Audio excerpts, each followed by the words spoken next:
Évangile de Jésus-Christ selon saint Luc, chapitre 10, versets 38 à 42. En ce temps-là, Jésus entra dans un village. Une femme nommée Marthe le reçut. Elle avait une sœur appelée Marie, qui s'étant assise aux pieds du Seigneur écoutait sa parole. Quant à Marthe, elle était accaparée par les multiples occupations du service. Elle intervint et dit « Seigneur, cela ne te fait rien que ma sœur m'ait laissé faire seule le service? Dis-lui donc de m'aider. » Le Seigneur lui répondit « Marthe, Marthe, tu te donnes du souci et tu t'agites pour bien des choses. Une seule est nécessaire.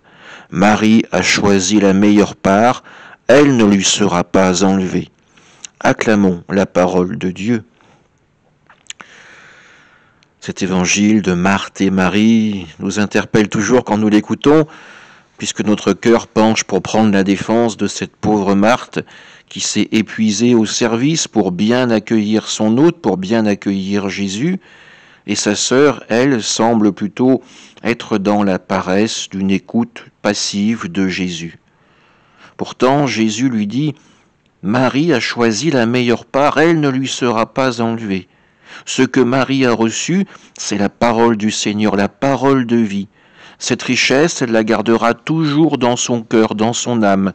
Dans les moments de joie comme dans les moments de difficulté, cette parole sera présente pour l'aider à affronter les épreuves de la vie, à affronter ce qui pourrait la conduire au péché.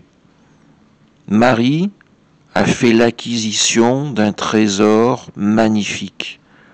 Cette foi qu'elle a reçue, elle la gardera pour l'éternité. Marthe, en voulant bien faire son devoir de maîtresse de maison, a peut-être oublié de simplement se mettre à l'écoute de Jésus, cet homme, ce Fils de Dieu qu'elle avait invité sous son toit. Amen.